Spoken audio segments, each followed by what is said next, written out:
안녕하세요. 성공회대 문화대학원의 정윤수라고 합니다. 자, 올해가 베토벤 탄생 250주년 되는 해입니다.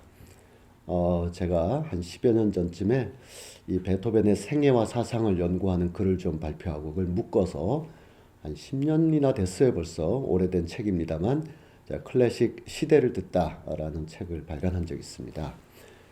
그 책 속에는 물론 베토벤을 포함해서 10여 명의 아주 위대한 음악가들의 생애를 이제 연구서와 대중서에 결합된 형태로 저술을 했었는데 비교적 그 책의 생명력이 끊어지지 않고 그럭저럭 독자분들이 좀 찾아주시기도 해서 이번 기회에 동대문 정보화 도서관에서 이 베토벤의 생애를 좀 더 포괄적으로 좀 더 역사적인 어떤 층위 속에서 이해해보면 어떨까 이런 의뢰를 해주셨습니다.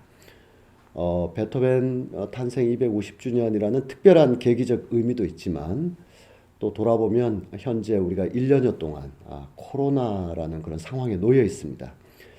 그래서 베토벤이라는 이 인물의 위대함도 위대함이지만 베토벤을 전후로 해서 한 200여 년 전에 펼쳐졌던 유럽의 역사였던 장강대하의 드라마 속에서 그 많은 음악가들이 어떤 고뇌를 했고 또 어떤 음악을 빚어냈는가 이걸 좀 깊이 있게 좀 다뤄보면 좋겠다. 단지 베토벤이라는 사람 한 사람만을 가지고 하기보다는 그 앞에도 예를 들면 모차르트라든지 바흐, 비발디 다 존재했었고요. 그 뒤로도 이제 슈베르트나 브람스, 말러 이렇게 이어지는 2, 300년 동안의 클래식의 역사 가장 핵심적이죠. 그 시기가 고전과 낭만의 시대라고 할 수가 있겠는데 그 시대를 한번 포괄적으로 이해해 보는 것이 어떻겠는가라고 서로 이제 얘기를 주고받은 끝에 그렇다면 베토벤이라는 너무나 높은 봉우리를 올라가기 위해서 물론 다른 분들도 뭐 어마어마한 봉우리지만 바흐, 모차르트, 베토벤 그리고 슈베르트와 그 동시대의 많은 예술가들 이렇게 한번 순서를 잡아봤습니다. 그래서 오늘 그 첫 번째 시간으로 요한 제바스티안 바흐를 시작으로 베토벤을 향한 대장정을 여러분들과 한번 시작해 보도록 하겠습니다. 오늘 이 정보화 도서관 여기에는 또 꽤 많은 분들이 꽤 많다 그러면 여러분들이 또 그래 얼마나 모였나 이렇게 확인해 보실지 모르겠습니다만 코로나 때문에 많이들 이렇게 저희가 모시지는 못하고 몇 분 모시고 현장에서도 이렇게 함께 얼굴 뵙고 강의를 하고 있습니다. 그렇지만 기본적으로 온라인으로 여러분을 뵙는다 이렇게 생각하고 제가 많은 자료와 이런 음악 영상들을 함께 여러분들과 함께 감상도 하고 공부도 하고 도서관이니까 공부해야 되겠죠. 예, 공부의 의미도 좀 있습니다. 미리 말씀드리는 것은 제가 말씀드리는 어떤 수많은 해석들이나 여러분들이 또 보게 되시는 그 이미지 자료들 또 영상 자료 특히 영상 자료는 여러분들이 인터넷을 통해서 어떤 영상이든 간에 5초 이내에 다 확인하실 수가 있습니다. 그래서 유튜브라든지 기타 여러 가지 방식을 통해서 얼마든지 검색하여 금세 들을 수 있도록 전 세계에서 비교적 대중적이고 또 자료적인 또 저작권적인 이런 걸로 많이들 제공되고 있는 것이기 때문에 여러분들이 제가 이 음악을 이 짧은 시간 안에 길게 다 듣기는 어렵거든요. 가령 요한 제바스티안 바흐의 필생의 걸작이고 저보러 만약에 유네스코에서 의뢰가 와서 인류문화유산에 하나 등재시켜달라라고 의뢰해 오지 않겠죠. 근데 해온다고 하면 바흐의 마태순환곡 같은 경우는 정말 인류문화유산이 될 텐데 이게 뭐 짧게 연주해도 한 2시간 40분이지 않습니까? 그럼 제가 감상 그리고 플레이 한 다음에 2시간 40분 동안 그냥 감상할 수는 없잖아요. 그래서 그 중에 정말 하이라이트가 되는 그런 곡들을 길면 한 2, 3분, 짧으면 한 1, 2분 정도밖에 함께 들을 수가 없습니다. 저작권이라든지 이런 것보다도 우리 그 음악 시간에 더 많은 풍성한 이야기를 나눠야 되기 때문에 그러면 우리 현장에 오신 여러 도서관 애호가 분들이나 또 온라인으로 들으시는 많은 분들께서는 그걸 메모를 하셨다가 제대로 된 음원, 제대로 된 영상은 이게 따로 풀로 한번 다 감상해 보시면 좋겠다. 이런 미리 말씀을 드리겠습니다. 자, 화면에 보시면 바흐라는 사람이 이렇게 딱 있습니다. 한 200년, 한 길게 보면 한 300년, 바흐가 1680년경에 태어나서 1740년경에 세상을 떠났으니까 지금으로부터 한 300여 년 전에 인물이죠. 그것도 유럽의 인물이고 동시대에 같이 태어나서 어, 굉장히 다른 행적을 보여줬던, 이를테면 핸델 같은 사람은 지금의 독일 땅을 떠나서 이탈리아, 프랑스, 그리고 영국, 그 당시 표현으로 대영제국, 해가 지지 않는 그런 대제국의 최고의 어떤 국가 음악 대신 같은 자리에 올랐었죠. 반면에 이제 바흐 같은 경우는 지금의 중부 독일의 작은 도시들을 전전하다가 이제 세상을 떠났는데, 어쨌든 그 300여 년 전의 인물들이라 그 당시에 음악가가 어떤 사회적 위치였고, 또 지금 복장도 보면 일정하게 신분이라든지 직책을 보여주는 하얀 가발 같은 걸 쓰고 있지 않습니까? 저걸 왜 쓰나? 저 유럽 사람들은 뭐 중세나 근대 때 절대 왕정 시기에 특히 많이 썼어요. 법관들도 많이 썼고 대신들도 많이 썼고 그랬는데 왜 쓰나? 뭐 여러 가지 신분을 나타내는 지표이자 직위를 나타내는 지표로서 이 하얀 가발을 많이 썼는데 그냥 편하게 우리나라 조선 시대 때 비교적 권신 있는 사람들은 다 상투에 가세, 도포를 썼는데 그거 유럽 버전이다, 이 정도로 생각하시면 되겠습니다. 자, 그럼 오늘 본격적으로 바흐라는 인물을 함께 감상하고 또 이해해 보도록 하겠습니다. 지금 화면에 지도가 나오고 있어요. 이거는 1990년대 이후의 지도라고 할 수가 있습니다. 이 지도에 보면 가운데 이제 독일 이렇게 써 있고 주요 도시들이 있네요. 맨 위에서부터 함부르크, 베를린 있고 맨 아래로 뮤니히라고 있는데 민헨이라는 곳이에요. 저 지도는 일종의 지리적 지도이긴 합니다만 모든 지리는 정치에 의해서 확정되기 때문에 저 지도는 특히 유럽의 경우에는 수백 년에 걸쳐서 영토 분쟁이 끝없이 벌어졌기 때문에 저 지도는 2, 300년 된 오래된 지도가 아니라 1990년대 이후 통일 독일 이후의 지도를 말해주고 있습니다. 그러니까 통일되기 전이었었던, 예를 들면 1960년대나 1970년대라고 하면 여러분들 마우스가 잘 보이실지 모르겠습니다만 이렇게 따라 내려오게 되죠. 이렇게 따라 내려와서 여기서 오른쪽으로 싹 꺾어지는 요 정도가, 여기서 이제 오른쪽이 동독, 왼쪽이 서독 이렇게 되겠습니다. 하나의 민족이고 또 오랫동안 제국의 시대를 같이 살아왔기 때문에 일시적으로 분단된 것이지만 어쨌든 1970년대는 서로 오가지 못하니까 만약 그때 지도를 그린다면 이렇게 구분이 되어 있었겠죠. 2차 대전 때는 어떻게 했습니까? 일시적이지만 프랑스까지 독일이 점령했으니까 이만큼 넓어졌겠죠. 폴란드 같은 곳도 독일 땅으로 되어 있었을 테고. 그러니까 지금 이 지도만 보고 바흐라는 인물을 독일 음악가다 이렇게 보기에는 굉장히 좀 무리가 있습니다. 여러분들 좀 의아하시죠? 바흐 하면 독일 음악가, 당연히 그렇게들 알고 있겠습니다만 가령 고려 말에 유학자인 정몽주라는 분이 있어요. 그분을 대한민국의 유학자다 이렇게 말하기는 좀 그렇죠. 고려 말의 유학자인 거고, 신라 시대 때 김유신이라는 장군이 있는데 대한민국의 장군이다. 뭐 육군 소속입니까? 뭐 어디 소속입니까? 대한민국 장군 아니죠. 저 삼국시대, 통일신라 시대의 장군이다. 우리가 역사적 정통성을 가지고 우리의 역사 속의 인물이긴 합니다만 정확하게 정치적 시대 구분으로 보면 신라시대 인물이겠죠. 그러면 300년 전에 바흐라는 사람을 지금의 통일된 독일의 관점에서 독일 음악가다 이렇게 쉽게 말해버리면 정몽주라는 분이 지금의 대한민국을 상상하기 어려웠을 것처럼 300여 년 전에 바흐도 지금의 독일을 상상하기 어려웠죠. 그분은 지금 마우스로 보시면 요 가운데에 라이프치히라는 도시가 있고 여기서 27년가량을 근무를 했습니다. 그리고 오른쪽에 보면 드레스덴이라는 도시가 있는데 드레스덴과 라이프치히를 중심으로 하는 작센이라는 공국이 있었습니다. 작센. 그 작센 공국에서 거의 모든 생애를 보냈습니다. 그 얘기를 좀 확대해서 얘기하면 우리의 삼국시대와는 좀 다르지만 신라 장군, 백제 장군 이런 것처럼 바흐는 독일 음악가라기보다는 작센 공국의 음악가다 이렇게 볼 수가 있습니다. 지금 이 작센이라는 곳의 도시를 보고 있어요. 오른쪽 가장 중심부에 드레스덴이 이제 수도가 되겠습니다. 수도라는 것은 거기에 왕이 있고 작센 공국에 왕이 있고 정치, 외교, 군사 이런 거의 중심지겠죠.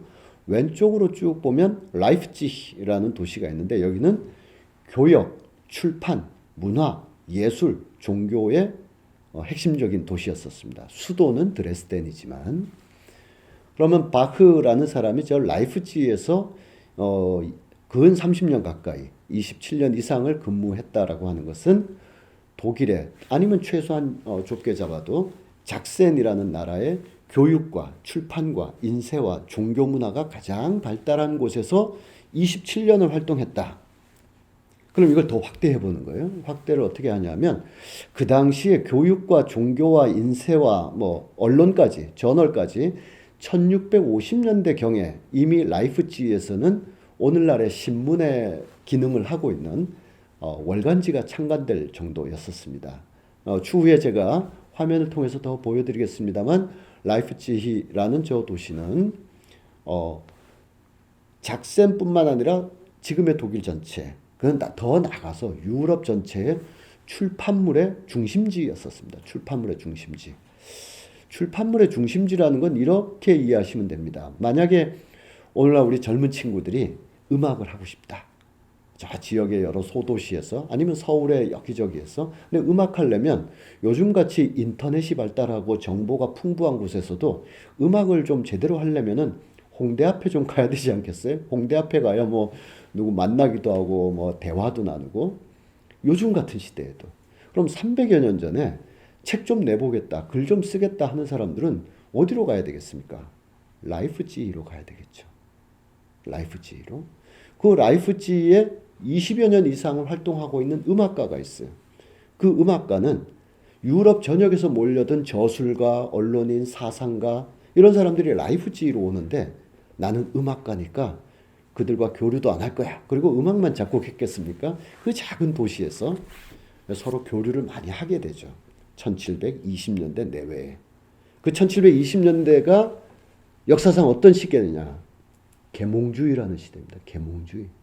인류의 역사를 바꾸는 아마도 이 시대는 제가 지금 번득 거칠게만 해석을 해봐도 그러니까 사상과 과학과 예술이 한꺼번에 막 터져 나오는 그런 시대다라고 일단 전제하고 그걸 인류사에서 찾아보자 그러면 아마 1500년대 르네상스 그리고 1700, 1800년대 이 인문주의가 계몽주의로 폭발하는 이 시기였을 겁니다.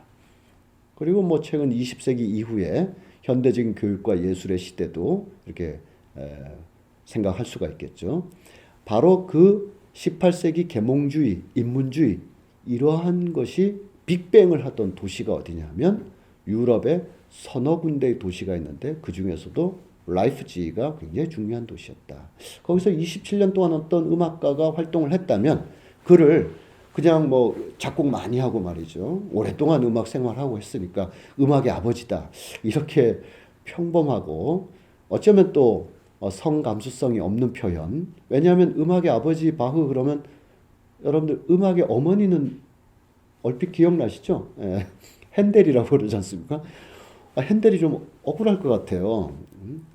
남성인데 어머니라는 표현을 쓰는 것도 성적 감수성이 떨어지는 거지만 보다 중요하게는 뭔가 아버지는 더 대단한 일을 한 것 같고 어머니는 그에 비해서 소중한 분이긴 하지만 좀 아버지에 비해서는 좀 덜한다라는 어떤 말도 안 되는 차별적인 표현이 바로 음악의 어머니 핸델 이런 식의 표현이지 않습니까? 이거 제가 아주 어렸을 때 들었던 얘기입니다. 초등학교 때 이럴 때. 제 나이가 그로부터 꽤 됐습니다. 네. 꽤 돼서 거의 수십 년이 넘도록 이런 언어로 클래식을 표현한다는 거. 이거 자체가 이 클래식 하는 사람들이 반성해야 됩니다. 클래식 하는 사람들. 피아노의 시인은 쇼팽이다. 가곡의 왕은 슈베르트다. 교향곡의 아버지는 하이든이다. 클래식 그런 잡학 상식을 묻는 겁니까? 잡학 상식을. 그런 교육, 그런 문화, 그런 어떤 그 양상을 클래식 하는 분들이 전혀 개선하지 못하고 클래식의 이 빛나는 그 음악들을, 그리고 그 안에 맺혀 있는 고뇌들을 사회와 연결하고 시대와 연결하고 역사와 연결해서 끊임없이 새로 해석하고 확장해서 해석하지를 않은 채 뭐 클래식을 굉장히 뜬구름 잡는 것처럼 우아하고 말이죠. 고상하고 막 그런 취미 생활처럼 물론 2차 대전 이후에 신생 독립국가가 경제적 발전을 하는 과정에서 중산층 욕망이 일어나면서 중산층이 되고자 하는 그 가열찬 욕망의 드라이브 속에서 클래식을 듣는다라고 하는 것이 클래식 그 자체의 핵심으로 진격한다라기보다는 클래식을 통해서 나는 어느 정도 교양도 있고 좀 먹고도 사는 뭐 예술의 전당 좀 왔다 갔다 하는 정도 이런 식으로 희뿌연한 그런 문화가 우리한테 너무 많죠.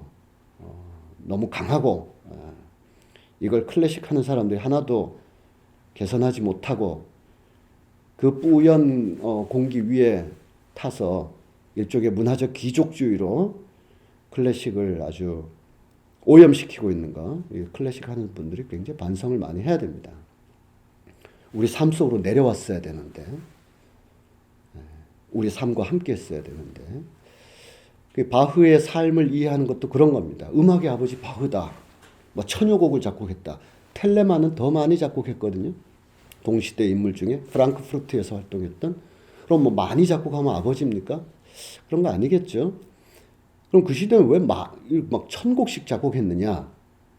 이 사람들이 우리가 지금은 존경하고 다 사랑하는 음악가지만 그 당시 신분이 중인계급에 가까웠던 거죠. 왕후장상들이 교회에서 궁정에서 그날 해야 될 행사들, 그날 치러야 됐던 여러 가지 의전식들, 빨리빨리 그럼 거기에 대응하느라고 막 곡 만들다 보면 그게 쌓여서 1000곡, 2000곡이 된 거죠. 하나의 독립된 예술가로서 나는 내 창작의 드라마 속에서 내가 필요한 상황 속에서 내가 창작하겠다라고 근대적 예술가의 자의식을 갖게 된 베토벤 무렵부터 작품의 수가 130곡 정도로 줄어들게 되죠. 그러다 말러나 이런 쪽으로 오면 작품의 수가 훨씬 더 줄게 됩니다. 심오한 생각 끝에 2, 3년에 한 곡씩 발표해도 되거든요. 그러나 이 1700년대 내외에는 이 음악가들이 교회에 소속돼 있거나 궁정에 소속돼 있어서 거의 매일같이 새로운 곡을 올려야 되는 그런 사회적 위치에 있었기 때문에 막 1000곡씩, 1300곡씩 이렇게 작곡한 거죠. 어쨌든 이 바흐라는 사람이 작센이라는 지역에서 활동했다라고 그냥 단순히 말할 게 아니라 거기 라이프치히라는 곳에서 활동했는데 그 바로 라이프치히가 계몽주의의 산실이었던 그런 도시의 작품이다. 이렇게 봐야 될 겁니다. 자, 이 지도는 지금 39개 나라로 구성된 독일 연방 이렇게 돼 있네요. 1815년 정도면은 비인 체제라고 해서 베토벤 중기 시절이 되는데 바흐가 아주 왕성하게 활동하던 무렵부터 한 100년 뒤입니다. 바흐는 1720년대에 크게 활동했는데 지금 1800년대 중엽의 지도죠. 제가 왜 이 지도를 보여드리냐 하면 유럽의 질서가 단일한 어떤 국민국가, 프랑스 그러면 하나의 나라가 되잖아요. 지금 우리가 영국이라고 말하는 것도 잉글랜드가 1700년대에 스코틀랜드라든지 웨일스라든지 아일랜드를 복속시켜가면서 지금 영국이 만들어진 게 한 300년 전이거든요. 그것을 이제 네이션 스테이트, 국민국가라고 말할 수 있습니다. 독일은 그 국민국가의 형성이 굉장히 뒤처졌습니다. 지금 19세기 중엽인데도 짜잘한 어떤 공국까지 다 포함해서 39개 나라가 지금의 독일 안에 있는 거예요. 저 맨 위에 파란색으로 이제 프로이센, 이 나라가 나중에 1871년에 독일 제국을 수립하게 되는 비스마르크가 주도하는 큰 나라가 있고 황토색 보이시죠? 오스트리아입니다. 오스트리아. 그 당시만 해도 독일과 오스트리아는 서로 같은 그 문화권 안에 있었던, 그래서 오스트리아를 중심으로 한 대독일 연방과 프로이센을 중심으로 한 소독일 연맹이 이 지역 일대 패권을 놓고 다투는 그런 전쟁이 1860년대에 있었고 그때 오스트리아가 지게 됐습니다. 그 이후 바로 저 파란색의 프로이센이 나머지의 30여 개국을 병합시켜가면서 1871년에 독일 제국이 탄생한 겁니다. 이 얘기를 미리 드리는 것은 우리가 베토벤 시대나 또 5회차 슈베르트나 브람스 시대를 말할 때도 이 지도를 기억해 두시면 좋기 때문입니다. 그러면 이 지도보다 100년 정도 앞섰던 1720년대는 사실은 하나의 통합된 국가를 만든다 이런 것보다는 여러 개별적인, 지금은 39개지만 더 많았거든요. 어떻게 따지느냐에 따라서 도시 하나마다 절대 군주가 있었기 때문에 우리 요즘으로 치면 뭐 안양국, 과천국, 의왕국, 군포국 이렇게 도시 하나마다 왕이 있을 정도, 군주가 있을 정도였었죠. 그래서 한 300개쯤으로 확대해서 보는 경우도 있습니다. 300여 년 전에는. 자, 어쨌든 그런 여러 공국이 나뉘어져서 나뉜 채로 쭉 발전해 오면서 근대적인 국민국가로 가기 위해서 왕성한 노력을 하던 이 300여 년 시기에 작센의 어느 음악가의 작품이 있는데 그분의 기악곡이나 그분의 종교음악이나 이런 곡을 그냥 한 음악적 천재의 빛나는 작품으로 볼 건지 아니면 근대를 향한 강한 열망의 그런 아우성, 그런 외침, 그런 절규로 볼 건지. 왠지 문장이 기니까 후자 같죠? 네. 그것이 빵 터지는 바로 그 순간이 바로 베토벤이 되는 겁니다. 네. 거기에 도달하기 위해서 우리는 지금 바흐부터 시작을 하는 거예요. 바흐의 생애를 여러분들이 보고 계십니다. 1685년에 태어났네요. 아이제나흐, 작은 도시입니다. 그 후에 아른슈타트, 리베크, 밀하우젠, 바이마르, 괴텐, 그리고 라이프치히 이렇게 20, 30대 복잡하게 뭐 그때는 그런 개념이 없으니까 우리 지금 사용하는 용어를 쓸 수는 없지만 비정규직 음악 강사로 2, 3년마다 이 도시 저 도시를 전전하다가 드디어 정규직으로 라이프치히에서 드레스덴에 가서 국왕으로부터 드레스덴 왕으로부터 궁정 음악가라는 그런 허락을 받고 그래서 드레스덴에서 좀 활동했지만 라이프치히가 굉장히 중요하기 때문에 라이프치히에서 음악 감독 칸토르라는 역할을 하면서 남은 생애를 많이 보냈습니다. 생의 마지막 한 1, 2년을 남겨두고는 이 바흐의 아들이 프로이센이라는 가장 강력한 군주 국가의 궁정 음악가로 가게 됐는데 아들의 주선으로 그 포츠담이라는 지금 베를린 바로 아래에 있는 포츠담이라는 곳에 가서 프로이센의 절대군주 프리드리히 2세를 만나 뵀다라고 제가 지금 써놨습니다. 저게 굉장히 중요한 역사적 사건이기 때문에 그렇게 하나 써놨고요. 자, 이제까지 이야기를 종합 정리할 수 있는 연표가 그 아래에 나와 있습니다. 아래 보시면 바흐가 활동하던 시기에 우리나라에서도 뭐 김만중이라든지 곧 이제 영조 시대였는데 영조 시대 이후에 정조 시대도 오고 이런 약간의 근대적인 의미를 우리가 가져보자는 거예요. 저 낡고 고루하고 음습한 어떤 유럽의 궁정에 이렇게 앉아있는 음악가가 아니라 인류 전체가 우리나라도 지금 그렇지 않습니까? 지금 김만중이다 뭐 그 외에도 제가 더 써넣어도 될 만한 얘기들이 많지만 그냥 하나만 이제 대표적으로 얘기했는데 우리도 그렇고요. 청나라는 뭐 굉장한 발전을 하고 있었고요. 특히 유럽은 사람 이름 하나를 보죠. 존 로크, 루소, 스위프트, 볼테르, 몽테스키 다 1710년대, 20년대에 엄청난 활동을 했습니다. 이 사람들을 묶어서 우리가 계몽주의 사상가 이렇게 얘기합니다. 계몽주의는 인라이트먼트라고 해서 어둠 속에 빛을 비추다라고 이제 아주 단순하게 말을 할 수 있는데 흔히 이제 어둠 그러면 중세를 말하게 되죠. 중세 시대. 물론 움베르토 에코 같은 학자는 중세가 그렇게 만만한 시대가 아니다. 중세에 얼마나 빛나는 고도의 그 신학적 체계와 그 신학적 체계에 의해서 형성됐던 관념적인 질서들 그리고 문화적인 어떤 확장들 중세를 지나치게 어둠의 시대라고만 보는 것은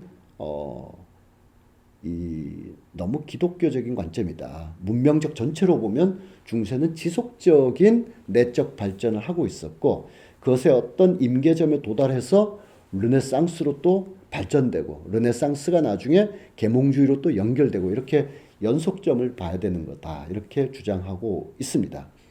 우리 동대문 정보화 도서관에 혹시 오시면 움베르토 에코가 편집한 중세라는 책이 한 4권짜리인가요?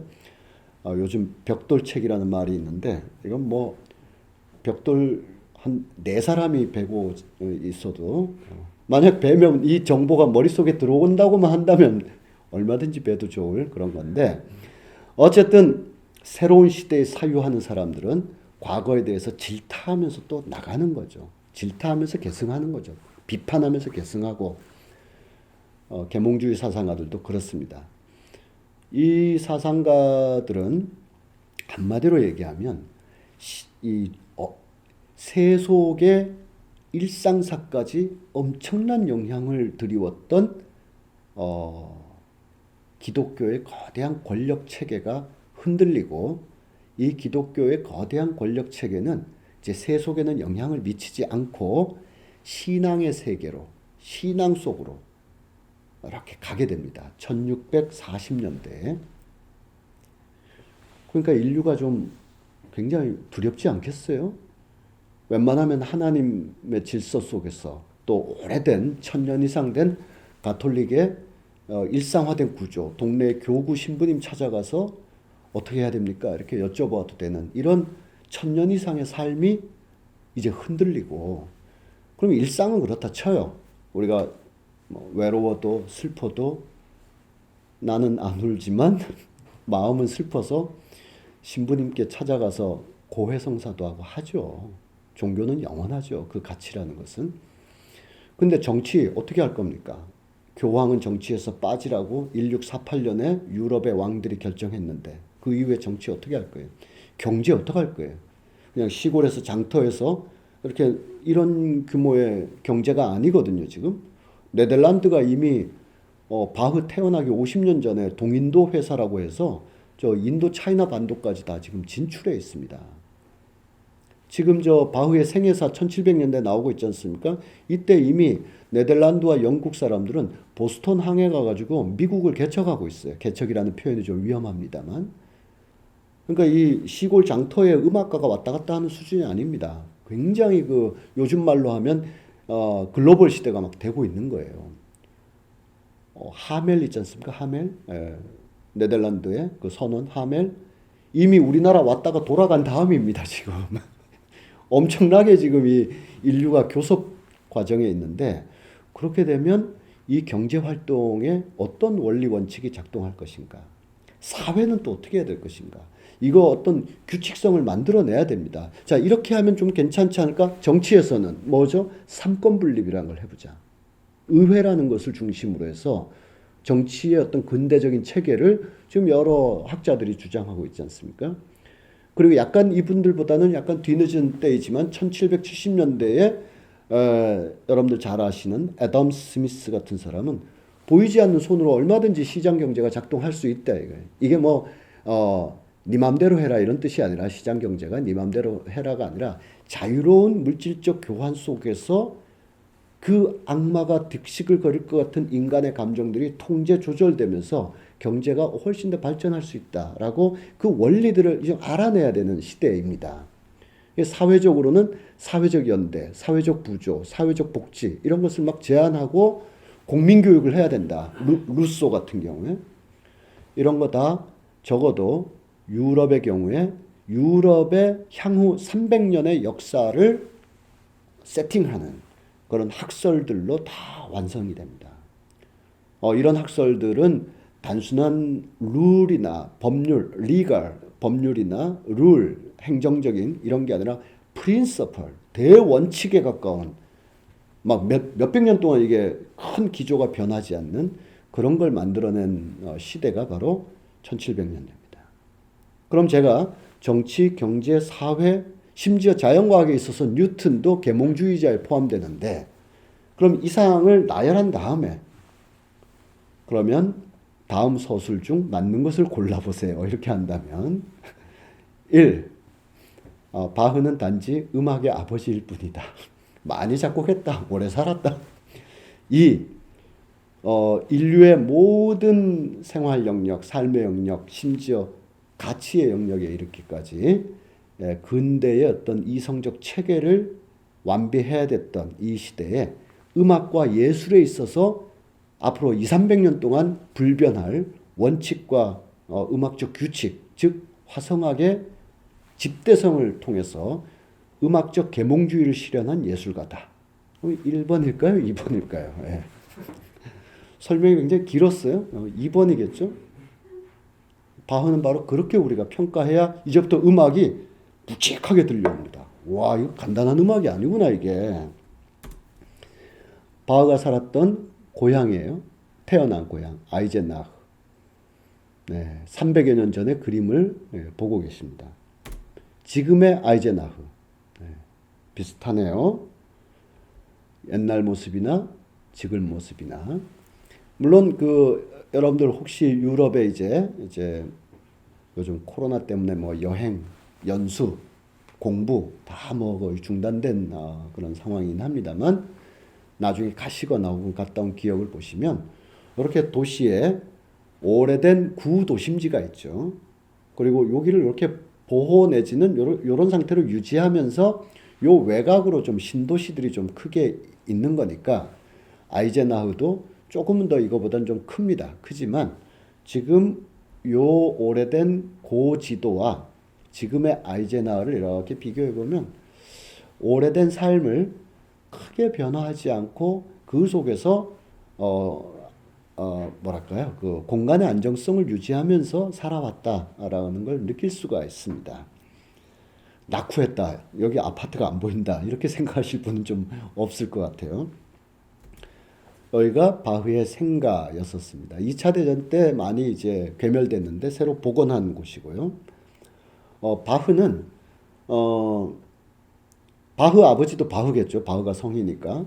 그리고 아들들도 임마누엘 바흐 뭐 이렇게 바흐인데 그 집안이 몇 대에 걸쳐서 음악가 집안이라고 우리 국내에 소개되고 있습니다. 그럴 때 우리 오늘 오신 분이나 또 온라인으로 듣고 계신 분들도 예술가 집안에서 예술가가 태어났구나 이렇게 생각하시지 마시고 그 당시에 중인계층에서 아버지의 직업을 물려받아서 그걸로 생계를 유지하는 그런 장인 집안이다 이렇게 보시면 되겠습니다. 특히 독일 같은 경우는 마이스터 장인 제도가 굉장히 발달해 있고 그걸로 독일 사회가 지탱된다라고 해도 될 정도로 기술에 대한 존중, 기술을 가진 엔지니어나 기술자에 대한 존중이 굉장히 높은 그것이 사회적 대우만 높은 게 아니라 수입이라든지 뭐 사회적 위치라든지 이런 거 굉장히 그냥 우리는 일하는 분을 존중해요 이런 게 아니 그 말만 그렇게 하고 실제로는 존중 안 하잖아요.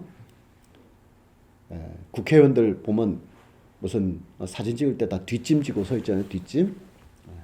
자기는 일 안 한다는 표시잖아요. 뒷짐지는 사람들은.